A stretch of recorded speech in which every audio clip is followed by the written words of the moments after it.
ಕುಣಿಗಲ್ಗೆ shift ಆಗಲಿದೆ Bengaluru race course. ಕುಣಿಗಲ್ನ stud farm ಪ್ರದೇಶಕ್ಕೆ ರೇಸ್ ಕೋರ್ಸ್ ಇದೀಗ ಸ್ಥಳಾಂತರ ಮಾಡಲಾಗುತ್ತೆ.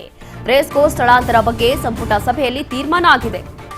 ಕುಣಿಗಲ್ ಸ್ಟಡ್ ಫಾರಂನಲ್ಲಿರುವಂತಹ 101.24 ಎಕರೆ ಭೂಮಿ ಬೆಂಗಳೂರು ಟು ಹಾಸನ್ ರಾಷ್ಟ್ರೀಯ ಹೆದ್ದಾರಿ ಪಕ್ಕದಲ್ಲಿ ಜಾಗ ಇದೆ. ಹೆಚ್ಚುವರಿ 8.36 ಎಕರೆ ಸೇರಿ ಒಟ್ಟು 110.20 ಎಕರೆ ಪ್ರದೇಶ.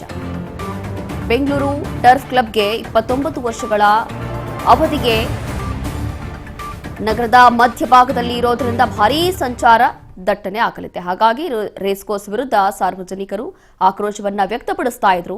2009ರವರೆಗೂ ಕೂಡ ಸರ್ಕಾರಕ್ಕೆ ಕೇವಲ 25.94 ಲಕ್ಷ ಬಾಡಿಗೆ ಬರ್ತಾ ಇತ್ತು. ಇದರಿಂದ ಸರ್ಕಾರ ಮತ್ತು ಲೋಕೋಪಯೋಗಿ ಇಲಾಖೆಗೆ ನಷ್ಟ ಆಗ್ತಾ ಇತ್ತು. ಹಾಗಾಗಿ ಈ ತೀರ್ಮಾನವನ್ನ ಇದೀಗ ಸಭೆಯಲ್ಲಿ ತಗೊಂಡಿದ್ದಾರೆ.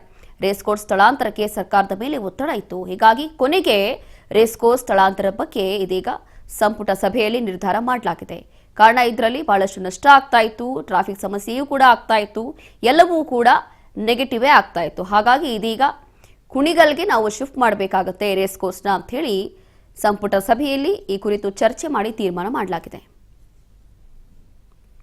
ಕುಣಿಗಲ್ ಶಿಫ್ಟ್ ಆಗಲಿದೆ ಅಂತ ಹೇಳಿ ಇದೀಗ ಕುಣಿಗಲ್ಗೆ ರೇಸ್ ಕೋರ್ಸ್ನ ಶಿಫ್ಟ್ ಮಾಡ್ತಿದ್ದಾರೆ. ಅದರಲ್ಲೂ ಕೂಡ ಬೆಂಗಳೂರಿನ ರೇಸ್ ಕೋರ್ಸ್ ಅಂತಂದ್ರೆ ಇಲ್ಲಿ ಗೊತ್ತಿರುವಂತಹ ವಿಚಾರ, ಎಲ್ಲವೂ ಕೂಡ ಪ್ರಭಾವಿ ವ್ಯಕ್ತಿಗಳು, ದೊಡ್ಡ ದೊಡ್ಡ ನಾಯಕರೇ ಬರುವಂತಹ ಒಂದು ಜಾಗ ಇದು ರೇಸ್ ಕೋರ್ಸ್, ಬೆಂಗಳೂರಿನ ರೇಸ್ ಕೋರ್ಸ್. ಹಾಗಾಗಿ ಇಲ್ಲಿ ಒಂದು ಕಡೆ ಸರ್ಕಾರಕ್ಕೆ ನಷ್ಟ ಆಗುವಂಥದ್ದು, ಮತ್ತೊಂದು ಕಡೆ ಟ್ರಾಫಿಕ್ ಸಮಸ್ಯೆ, ಇದೆಲ್ಲವೂ ಕೂಡ ಆಗ್ತಾ ಇತ್ತು. ಹಾಗಾಗಿ ಇದೀಗ ಇದೇ ಒಂದು ವಿಚಾರವನ್ನ ಗಮನದಲ್ಲಿಟ್ಟುಕೊಂಡು ಸಂಪುಟ ಸಭೆಯಲ್ಲಿ ಸುದೀರ್ಘವಾಗಿ ಚರ್ಚೆ ನಡೆಸಿದ್ದಾರೆ. ಚರ್ಚೆ ಮಾಡಿ ಇದನ್ನ ಕುಣಿಗಲ್ಗೆ ಶಿಫ್ಟ್ ಮಾಡಬೇಕಾಗತ್ತೆ ಅಂತ ಹೇಳಿ ಇದೀಗ ಸಂಪುಟ ಸಭೆಯಲ್ಲಿ ತೀರ್ಮಾನ ಮಾಡಲಾಗಿದೆ. ಕುಣಿಗಲ್ಗೆ ಇದೀಗ ಬೆಂಗಳೂರು ರೇಸ್ ಕೋರ್ಸ್ ಶಿಫ್ಟ್ ಆಗ್ತಾ ಇದೆ. ಇದರಿಂದ ಅದೆಷ್ಟೆಲ್ಲ ಎಫೆಕ್ಟ್ ಆಗುತ್ತೆ ಅನ್ನೋಂಥದ್ದು ಗೊತ್ತಿಲ್ಲ. ಅದರಲ್ಲೂ ಕೂಡ ಬಹಳಷ್ಟು ಜನ ಬೆಂಗಳೂರು ರೇಸ್ ಕೋರ್ಸ್ ಹೋಗಬೇಕು ಅಂತಾನೆ ಬೇರೆ ಬೇರೆ ರಾಜ್ಯದಿಂದ ಇಲ್ಲಿಗೆ ಬರ್ತಾ ಇದ್ರು, ಇಲ್ಲಿ ವಿಸಿಟ್ ಕೊಡ್ಲಿಕ್ಕೇನೆ.